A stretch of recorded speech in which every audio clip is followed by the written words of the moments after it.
العاشرة مساء بتوقيت أسمر المحل أينما كنتم أيها السادة والسيدات من الفضاء الإلكترية، نحييكم ونقدم لحضراتكم نشرة أخبار هذا المساء المستهلك المعتاد بأهم وأبرز العناوين.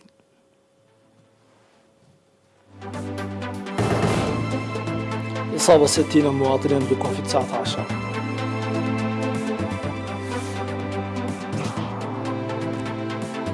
تدشين 5 مدارس جديدة في مديرية سلعة.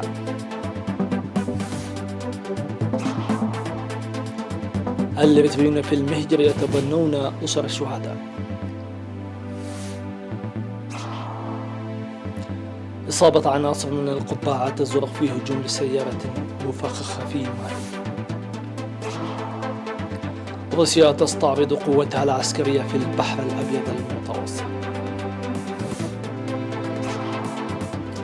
ورئيس الكولومبي يستنكر إطلاق النار على مروحية كان على متنها. إليكم التفاصيل. إعلان وزارة الصحة. أعلنت وزارة الصحة أن الفحوصات التي أجريت اليوم 26 من يونيو في مراكز العزل بأقاليم الأوسط والجنوبي وعنسبة والقاشبركة وشمال البحر الأحمر أظهرت إصابة 60 مواطنا بكوفيد 19، وظهرت 43 من الإصابات في أسمر بالإقليم الأوسط، و14 إصابة في الإقليم الجنوبي، 7 منها في عدقيح، و4 في إمنا حيلي، و2 في مندفرة، و1 في دك أمحري، وكذلك إصابة واحدة في كرن بإقليم عنسبة، وأيضا إصابة واحدة في أعديبرة بإقليم القاشبركة، وإصابة واحدة في مصوع بإقليم شمال البحر الأحمر.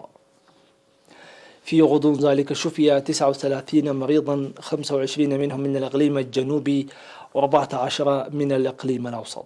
بهذا بلغ عدد المصابين بكوفيد 19 في البلاد حتى الآن 5780، شفي منهم 5261، ووفاة 21 شخصا جراء المرض، فيما لا يزال 498 شخصا يتلقون العلاج في المستشفيات. وزارة الصحة 26 من يونيو 2021. دشنت في الفترة من 21 من يونيو 5 مدارس شيدت في مناطق ديباساتي وحنبكتا وطحرة وركب وفتوي في مديرية سلعة نتيجة الجهود الجارية بالتعاون بين الحملة التنموية ووزارة التعليم وإدارة إقليم القاشبركة.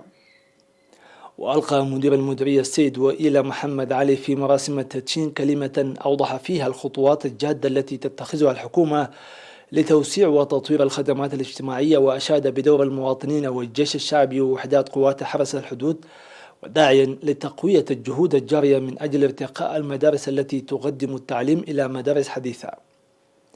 من جهته قال قائد القيادة الغربية والشمال الحدودية العقيد يوناس بوتسا أملاخ أن دور المدارس المشيدة في إطار المهام الجارية لبناء مواطن متعلم ومثقف لا يستهان بها، داعيا إلى تعزيز المساهمة المجتمعية وشركاء العمل، وعلى الآباء ضرورة إرسال أبنائهم إلى مائدة التعليم ومتابعتهم بشكل جيد.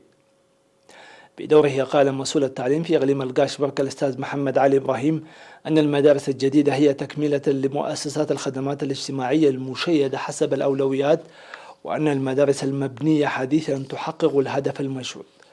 ويقطن مديرية سلعة إحدى مديريات إقليم القاشبركة 16 25,000 نسمة في 33 قرية.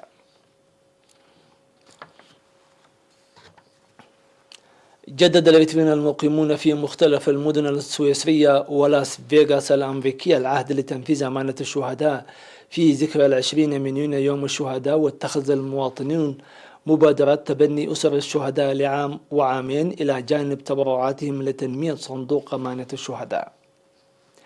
وأفادت السفارة الإيطالية في سويسرا بأن لجنة مساعدة أسر الشهداء المحتاجة في جنيف قدمت 5760 فرنك ل8 أسر شهداء، والجالية الإيطالية في بازل 3890 لصندوق أمانة الشهداء، والجالية الإيطالية في شفاوزان 570 فرنك، والجالية في لوزر 2770 لصندوق أمانة الشهداء.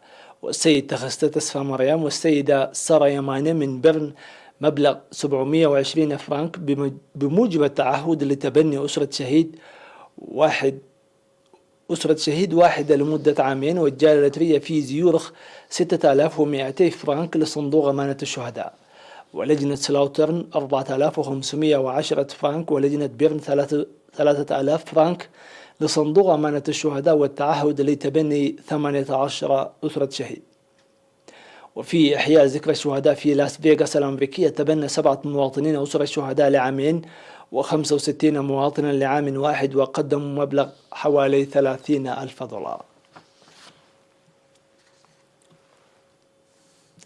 استكملت منافسات بطولة إريتريا للدراجات الهوائية اليوم السبت بسباق الطريق الذي يقيم فيه 4 سباقات فئوية. وقيم سباق الطريق للسيدات وتحت سن 23 لمسافة 85 كيلومتر من سلع دعرو مندفر سلع دعرو.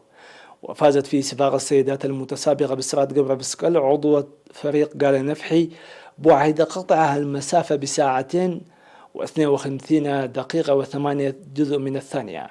وتحت سن 23 نالت أديام داويت من فريق دندن الميدالية الذهبية بساعتين و52 دقيقة و13 ثانية. وفي سباق الشابات لمسافة 50 كيلومتر من سلع دارو حتى حملاي دسيت فازت المتسابقة موناليزا رأيا من فريق الإقليم الجنوبي بساعة 1:49 دقيقة و48 جزء من الثانية. وفي سباق الشباب على طريق مندفر سلع دارو لمسافة 85 كيلومتر فاز باولوس قبر مسكال من فريق دندن بساعتين و8 دقائق و43 ثانية. وسيختتم سباق بطولة إريتريا للدراجات الهوائية يوم غد الأحد بسباق الكبار لمسافة 155 كيلومتر من سلع دارو مندفر شكتي مندفر، ويختتم في سلع دارو.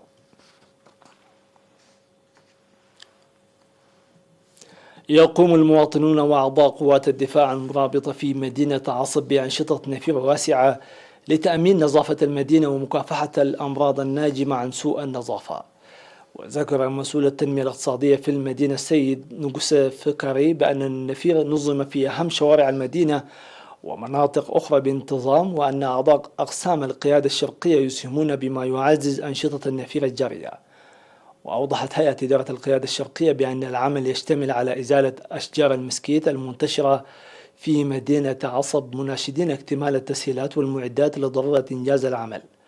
وفي الختام دعا مسؤول التنمية الاقتصادية في إدارة مدينة عصب السيد نقص فكري إلى جمع النفايات في حاويات المنتشرة في كل شوارع وطرق المدينة، خاصة في المناطق ذات الكثافة السكانية والأسواق والشواطئ البحرية.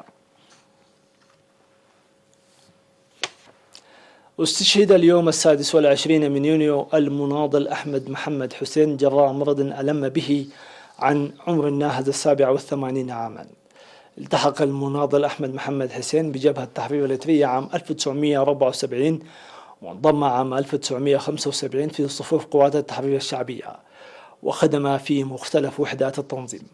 المناضل الشهيد أحمد محمد حسين رب أسرة، وقد وري جثمانه الثرى ظهر اليوم السبت في مقبرة الشهداء بأسمرة. ويستعرب وزارة الدفاع عن بالغ حزنها لاستشهاد المناضل أحمد محمد حسين، تقدم تعازيها الحارة لأسرته ورفاقه.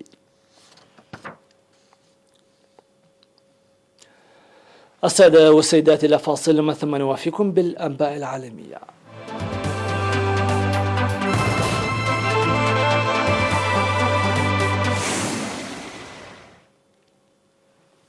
أهلا بكم من جديد. أعلنت الأمم المتحدة إصابة 15 شخصا من قوة حفظ السلام التابعة لها إثر انفجار سيارة مفخخة في مالي في هجوم جديد بالدولة الفقيرة في الساحل الأفريقي.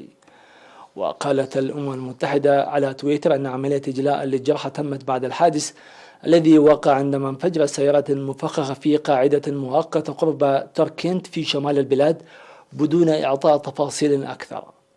وينتشر نحو 13,000 جندي من عدة دول ضمن بعثة الأمم المتحدة لحفظ السلام في مالي، وتكافح مالي لاحتواء حركات جهادية اندلعت في عام 2012 وأودت بحياة الآلاف من العسكريين والمدنيين.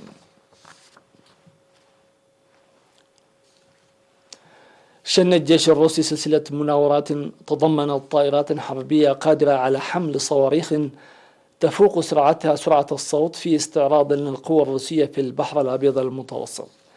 وتأتي المناورات وسط تصاعد التوترات في الوقت الذي تتواجد فيه مجموعة حاملة للطائرات البريطانية في البحر الأسود. وقالت وزارة الدفاع الروسية أن المناورات في شرق البحر المتوسط تشمل عدة سفن حربية وقواصتين وقاذفات بعيدة المدى من طراز TU-22M3 إلى جانب طائرات أخرى. وفي وقت سابق من هذا الأسبوع قامت مقاتلات بريطانية وأمريكية من طراز F-35 بشن هجمات ضد عناصر تابعة لتنظيم الدولة الإسلامية. أعلن الرئيس الكولومبي إيفان دوكي أن مروحية كان موجودا على متنها تعرضت لإطلاق نار بالقرب من الحدود مع فنزويلا. وكان دوكي في المروحية مع وزيري الدفاع والداخلية ومع حاكم مقاطعة نورتي دي سانتاندير المتاخمة لفنزويلا. وأقلعت المروحية من قرية ساردينيا وكانت متوجهة إلى كوكوتا. وكوكوتا هي عاصمة مقاطعة نورتي دي سانتاندير، حيث تدور اشتباكات على عائدات تجارة المخدرات أبطالها أفراد من ميليشيا جيش التحرير الوطني وآخرون من حركة تمرد ماوية سابقة وعصابات مسلحون انشقوا عن حركة فارك بعد إبرامها اتفاقية السلام مع الحكومة. وقد دانت حكومة الولايات المتحدة بشدة الهجوم الجبان على المروحية، وفي وقت أعرب فيه وفد الاتحاد الأوروبي في كولومبيا عن رفضه الكامل لهذا العمل.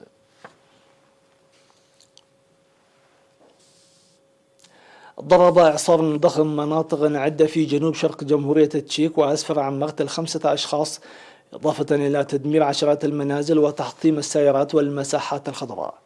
وجرح العشرات وتم نقل المصابين على الفور إلى المستشفيات. وتواصل فرق الإنقاذ والجهات المعنية عمليات البحث عن المزيد من الجرحى الذين لا زالوا متواجدين تحت أنقاض منازلهم المدمرة. سيداتي، وفي ختام هذه النشرة إليكم أبرز ما جاء فيها.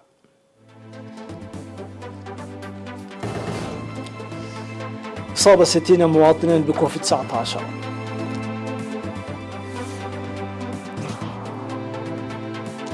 تدشين 5 مدارس جديدة في مديرية سلعة. الراتبين في المهجر يتبنون أسر الشهداء. إصابة عناصر من القبعات الزرقاء في هجوم بسيارة مفخخة في مالي. روسيا تستعرض قوتها العسكرية في البحر الأبيض المتوسط. ورئيس الكولومبي يستنكر إطلاق النار على مروحية كان على متنها. في أمان الله وحفظه.